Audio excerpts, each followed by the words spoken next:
देखिए, तो सबसे पहले विशेषण। विशेषण का मतलब होता है विशेषता बतलाना, बड़ाई करना, है ना। जैसे कहीं भी जाते हैं, अगुआ वाला का नाम सुने हैं? अगुआ जाते हैं, बोलते हैं ना लड़के बड़ी सुंदर है, ये है ना। और फिर उसके बाद लड़के के यहाँ आएंगे, वहाँ लड़का बड़ी सुंदर है, जो बाड़ी लोड़ कर का कहें। तो क्या होता है कि जब किसी की बड़ाई की जाती है ना, वही विशेषण होता है, ठीक है।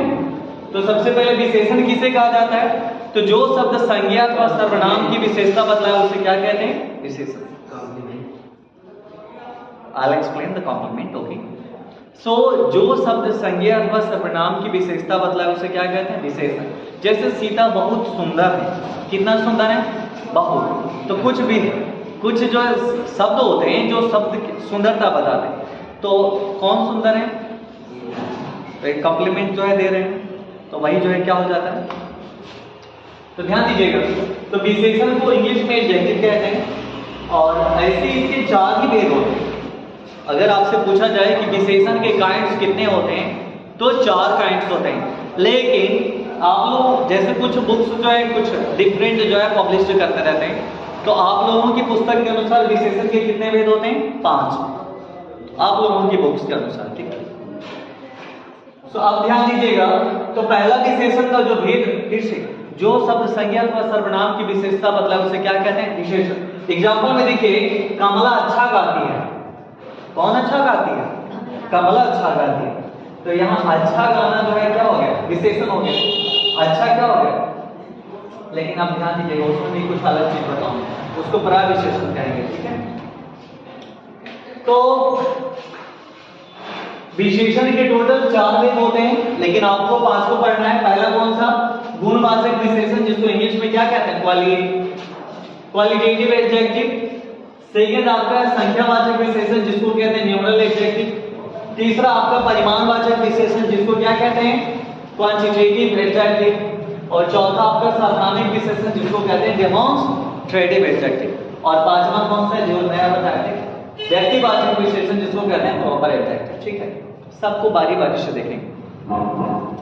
तो ध्यान दीजिएगा, सबसे पहले गुण का मतलब ही क्या होता है? किसी के गुण के बारे में पूछ रहे हैं, इसका मतलब क्या हो गया? उसकी प्रकृति के बारे में पूछ रहे हैं ना।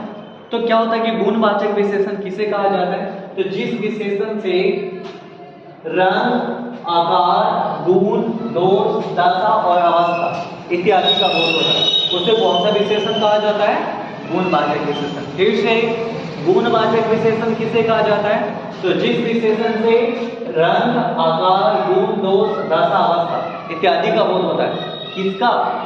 किसी संज्ञा अथवा सर्वनाम का।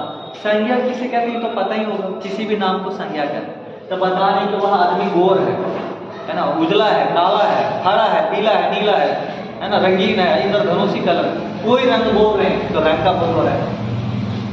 आकार, वह लंबा है, छोटा है, नाटा है ना, तो ये सब जो है क्या होगा? आकार होगा। गुण, अच्छा है, बुरा है, खराब है, गुण होगा। दोष, खराब है, दोष हो गया। दशा का मतलब क्या? जैसे कमजोर आदमी गिर गए, गिर लिखा है, कमजोर आदमी गिर गया, तो आदमी कमजोर है, उसकी क्या है? दशा खराब है, यानी कि शारीरिक अवस्था क्या है? उसकी कमजोर है, तो उसकी दशा हो गया, अवस्था हो गया। तो जो शब्द संज्ञा अथवा सर्वनाम की रंग, आकार, गुण, दोष, दशा, अवस्था आदि का बोध कराए, उसे कौन सा विशेषण कहते हैं? उसे गुणवाचक विशेषण कहते हैं, बरोबर है। दूसरा कह रहे कि संख्यावाचक विशेषण किसे कहते हैं? तो जिस विशेषण से संख्या का बोध होता है, एकदम सिंपल, जिस विशेषण से संख्या का बोध होता है उसे संख्यावाचक विशेषण कहते हैं। परिमाणवाचक विशेषण, जिस विशेषण से परिमाण का बोध होता है उसे कहते हैं परिमाणवाचक विशेषण। फिर है सर्वनामिक विशेषण, तो जब सर्वनाम जो है, देखिए सर्वनाम जब संज्ञा के साथ प्रयुक्त होता है, ध्यान से देखिएगा, सर्वनाम जब संज्ञा के साथ प्रयुक्त होता है, यहाँ देखिए सर्वनाम किसके साथ? संज्ञा के साथ। यहाँ भी सर्वनाम किसके साथ? संज्ञा के साथ। तो सर्वनाम जब संज्ञा के साथ में प्रयुक्त होता है तब इसे कौन सा विशेषण कहा जाता है? सार्वनामिक विशेषण।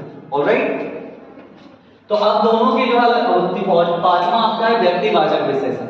तो जिस विशेषण का से व्यक्तिवाचक संज्ञा से मतलब जो व्यक्तिवाचक संज्ञा से अर्थात प्रॉपर नाउन से जो एडजेक्टिव बनाया जाता है, जो व्यक्तिवाचक संज्ञा से जो विशेषण बनाया जाता है उसे कौन सा विशेषण कहते हैं? व्यक्तिवाचक विशेषण कहते हैं। जैसे भारत से भारतीय, शिवम कुमार मुझे बताएंगे। जैसे बिहार से बिहार, झारखंड से झारखंड से, कैन एनीबॉडी से? झारखंड से कौन सा विशेषण बनेगा? झारखंडी, उसी प्रकार से जो है सब अलग। जापान से जापानी, बनारस से बनारसी, सुने होंगे ना खाई के पान बनारस वाला, तो बनारस से बनारसी। बनारस की दो चीजें काफी प्रसिद्ध हैं, एक खाई के पान बनारस वाला और दूसरा बनारसी साड़ी, दो चीजें बहुत फेमस। इलाहाबाद से कौन सा विशेषण बनेगा? इलाहाबाद।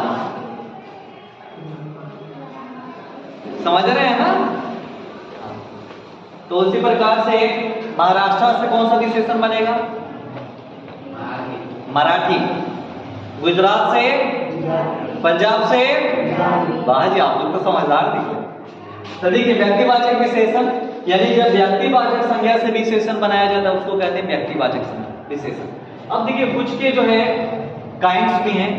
देखिए एक होता है भेद। अब भेद के जो भेद होता है उसको कहते हैं उपभेद। जो भेद के भेद होता है उसको क्या कहते हैं? उपभेद।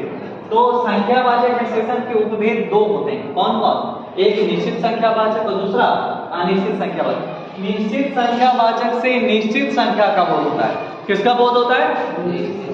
निश्चित संख्यावाचक से निश्चित संख्या का बोध होता है। जैसे कहते हैं तीनों दरवाजे बंद करो, 1 2 3 तीनों दरवाजे बंद करो, है ना? तो इसमें तीन जो है किस चीज का बोध हो रहा है? संख्या का बोध हो रहा है। तो जिस विशेषण से संख्या का निश्चित संख्या का बोध हो उसे कहते हैं निश्चित संख्यावाचक विशेषण। बरोबर है? इसके बाद अनिश्चित संख्यावाचक। अनिश्चित कहने का मतलब हो रहा है कि निश्चित नहीं है। क्या नहीं है? निश्चित नहीं है। तो जिस संख्यावाचक विशेषण से निश्चित संख्या का बोध नहीं होता है अर्थात अनिश्चितता का बोध होता है उसे कहा जाता है अनिश्चित संख्यावाचक। जैसे कुछ मजदूर काम कर रहे हैं। कौन काम कर रहे हैं? कुछ मजदूर। तक कुछ जो है कितने हैं लिमिट नहीं है, उसमें कंफर्म पता नहीं है, तो इसलिए इसे कौन सा संख्यावाचक कहा जाएगा? अनिश्चित संख्यावाचक विशेषण कहा जाएगा। बरोबर है? उसके बाद परिमाणवाचक विशेषण किसे कहते हैं? तो बताया थी कि जिस विशेषण से परिमाण का बोध होता है उसे परिमाणवाचक विशेषण कहते हैं। इसकी भी उपभेद कितने होते हैं? कौन कौन? निश्चित परिमाणवाचक और अनिश्चित परिमाणवाचक। निश्चित परिमाणवाचक किसे कहते हैं? तो जिस विशेषण से निश्चित परिमाण का बोध होता है। जैसे में 100 ग्राम इलायची दीजिए, है ना, 400 ml दूध दीजिए, 300 ग्राम चीनी दीजिए, तो ये सब में क्या हो रहा है? परिमाण का बोध हो रहा है। कैसा? निश्चित, पक्का है कि 300 ग्राम। और अनिश्चित परिमाणवाचक में कह रहा है कि जिसमें अनिश्चितता का बोध होता है, यानी जिसमें अनिश्चित परिमाण का बोध होता है उसे कहते हैं अनिश्चित परिमाणवाचक विशेषण। जैसे थोड़ी चीनी दे दीजिए, तो थोड़ी में कितनी? 1 kg, 2 kilograms, 3 kilograms, how many kilograms? Nothing else considered over here. इसमें बताया ही नहीं गया कि कितनी चाहिए। तो जिसमें अनिश्चित परिमाण का बोध होगा उसे अनिश्चित परिमाणवाचक विशेषण कहेंगे। बरोबर है? इसके बाद आपका हो गया, हाँ, उसके बाद है सार्वनामिक विशेषण। तो जब सर्वनाम जब संज्ञा के साथ प्रयुक्त होता है, यहाँ देखिए ये सर्वनाम है और किसके साथ प्रयुक्त हो रहा है? संज्ञा के साथ। तो वह पुस्तक चाहिए। जब सर्वनाम संज्ञा के साथ प्रयुक्त होगा तब ऐसे सर्वनाम को कौन सा विशेषण कहते हैं? ऐसे विशेषण को सार्वनामिक विशेषण कहते हैं। यह पुस्तक चाहिए, यहाँ पर है ना, यह वह, तो यहाँ पर यह और वह क्या हो जाएगा? सार्वनामिक विशेषण। उसके बाद जो है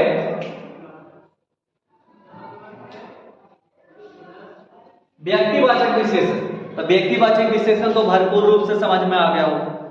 जैसे मैं भारत से, तो अमेरिका से अमेरिकन, है ना, उसी प्रकार से रूस से रशियन, चाइना से चाइनीज, ऑस्ट्रेलिया से ऑस्ट्रेलियन, तो जब व्यक्तिवाचक संज्ञा से अर्थात प्रॉपर नाउन से जब जो है एडजेक्टिव निर्माण किया जाता है तब उसको कहा जाता है प्रॉपर एडजेक्टिव अर्थात व्यक्तिवाचक विशेषण। बरोबर है। पराविशेषण किससे कहते हैं? तो विशेषण शब्दों की विशेषता को प्रकट करने वाले शब्द क्या कहलाते हैं? पराविशेषण। जैसे कमला अच्छा गाती है, ये अच्छा जो है ये पराविशेषण कहलाएगा। जो बड़ाई करने वाला शब्द है ना उसको पराविशेषण कहते हैं। बरोबर है। पर कोई दिक्कत नहीं ना है? चलिए इतना कंप्लीट हो गया। कहीं भी इसमें